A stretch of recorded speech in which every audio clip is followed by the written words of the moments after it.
Assalamualaikum warahmatullahi wabarakatuh. Perkenalkan, nama saya Muhammad Nurul Umar.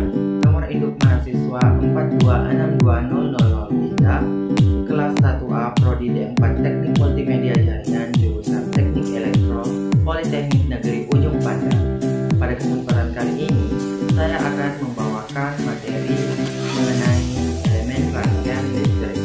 Untuk lebih jelasnya, silakan simak videonya. Pada kesempatan kali ini, saya akan membahas mengenai elemen rangkaian listrik, di mana elemen rangkaian listrik terbagi dua, yaitu yang pertama elemen aktif dan yang kedua yaitu elemen pasif. Elemen aktif. Elemen aktif adalah elemen yang menghasilkan energi, di mana elemen aktif ini seperti sumber tegangan, sumber arus, komponen R, L, dan C. Yang pertama yaitu sumber tegangan atau voltage source. Sumber tegangan ideal adalah suatu sumber yang menghasilkan tegangan yang tetap, tidak tergantung pada arus yang mengalir pada sumber tersebut, meskipun tegangan tersebut merupakan fungsi dari T. Sifat lainnya itu mempunyai nilai resistensi dalam RD sama dengan 0 dalam kurung sumber tegangan ideal. Adapun bagian dari sumber tegangan yang pertama yaitu sumber tegangan bebas atau independent voltage source, di mana sumber yang menghasilkan tegangan tetap tetapi mempunyai sifat khusus, yaitu harga tegangannya tidak bergantung pada harga tegangan atau arus lainnya. Artinya, nilai tersebut berasal dari sumber tegangan dia sendiri. Simbolnya seperti pada gambar. Bagian kedua dari sumber tegangan yaitu B. Sumber tegangan tidak bebas atau dependent voltage source, yaitu mempunyai sifat khusus di mana harga tegangannya bergantung pada harga tegangan atau arus lainnya. Simbolnya seperti pada gambar tersebut.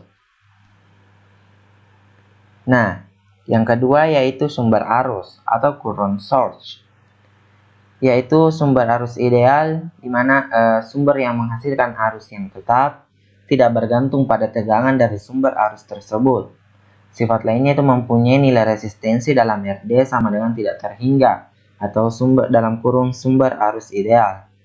Adapun bagian dari sumber arus yang pertama yaitu A, sumber arus bebas atau independent current source, yaitu mempunyai sifat khusus di mana harga arus tidak bergantung pada harga tegangan atau arus lainnya. Simbolnya seperti pada gambar. Selanjutnya yaitu bagian kedua dari sumber arus yaitu B, sumber arus tidak bebas atau dependent current source. Mempunyai sifat khusus yaitu harga arus bergantung pada harga tegangan atau arus lainnya. Simbolnya seperti pada gambar tersebut. Selanjutnya yaitu elemen pasif.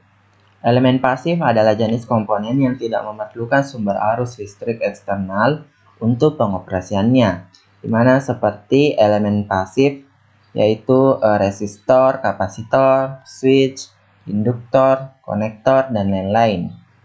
Yang pertama yaitu resistor, biasa disimbolkan dengan huruf R, sering juga disebut dengan tahanan, hambatan, penghantar, atau resistensi, di mana resistor mempunyai fungsi sebagai penghambat arus, pembagi arus, dan pembagi tegangan. Secara matematis atau rumusnya yaitu resistor sama dengan hambatan jenis dikali panjang dari resistor per luas penampang. Adapun satuan dari resistor yaitu ohm. Nah, jika suatu resistor dilewati oleh sebuah arus, maka pada kedua ujung dari resistor tersebut akan menimbulkan beda potensial atau tegangan. Hukum yang didapat dari ini adalah hukum Ohm. Adapun gambarnya seperti pada gambar tersebut. Selanjutnya yang kedua yaitu kapasitor atau biasa disimbolkan dengan huruf C. Sering juga disebut dengan kondensator atau kapasitansi, yang mempunyai fungsi untuk membatasi arus DC yang mengalir pada kapasitor tersebut dan dapat menyimpan energi dalam bentuk medan listrik. Nilai suatu kapasitor tergantung dari nilai permitivitas bahan pembuat kapasitor, luas penampan dari kapasitor tersebut, dan jarak antara dua keping penyusun dari kapasitor tersebut.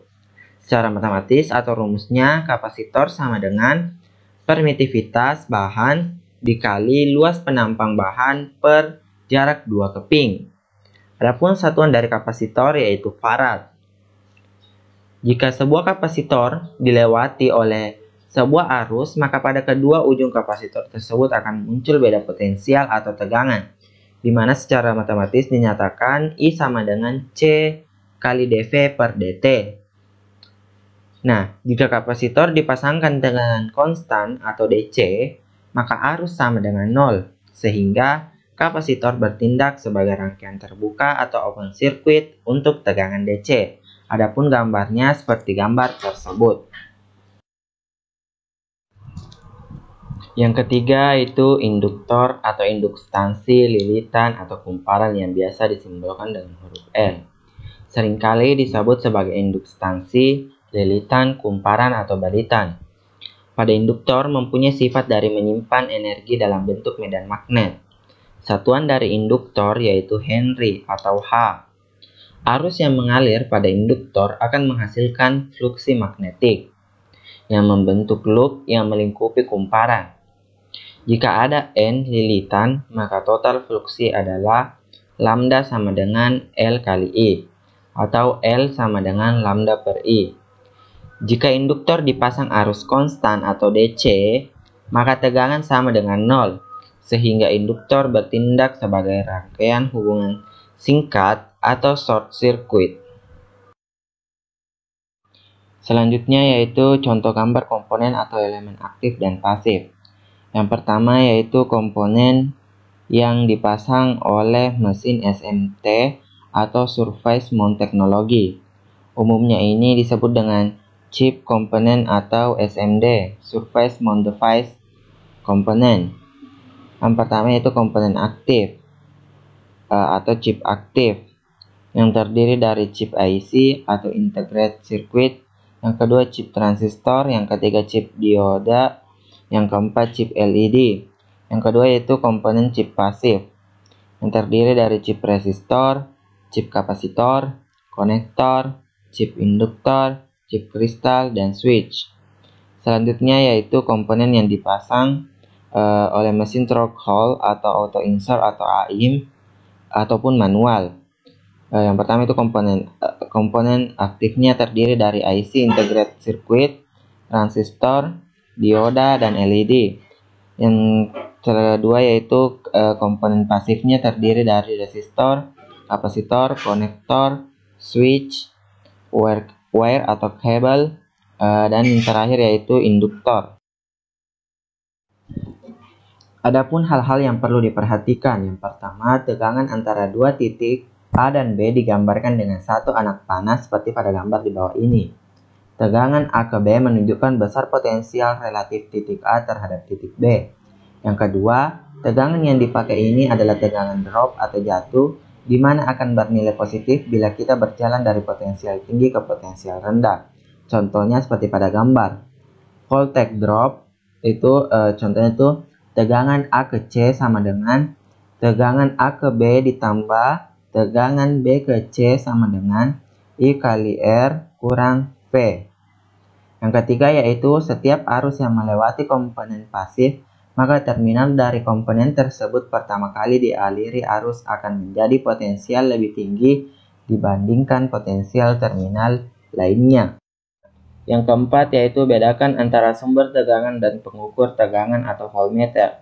Sumber tegangan atau RD sama dengan 0. Voltmeter RD sama dengan tidak terhingga. Voltmeter dipasang paralel pada komponen yang akan diukur supaya tidak ada arus yang melalui voltmeter, seperti gambar yang ada pada tampilan. Yang kelima yaitu bedakan antara sumber arus dan pengukur arus atau amperemeter. Sumber arus RD sama dengan tidak terhingga, amperemeter RD sama dengan 0. Amperemeter dipasang seri pada komponen yang akan diukur supaya tegangan pada amperemeter sama dengan 0. Gambarnya seperti pada gambar yang ada pada tampilan. Nah, perlu diingat bahwa rangkaian paralel adalah pembagi arus dan rangkaian seri adalah pembagi tegangan. Yang keenam yaitu rangkaian hubungan singkat atau short circuit. Memiliki sifat tegangan A ke B selalu sama dengan 0, tidak tergantung pada arus yang mengalir padanya. Tegangan A ke B atau VAB sama dengan 0, hambatannya atau RD sama dengan 0. Yang ketujuh atau yang terakhir yaitu rangkaian terbuka atau open circuit. Memiliki sifat arus selalu sama dengan 0, tidak tergantung pada tegangan A ke B.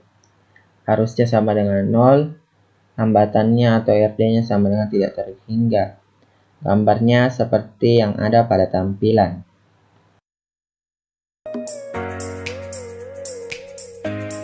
Cukup sekian pembahasan materi dari saya. Wassalamualaikum warahmatullahi wabarakatuh.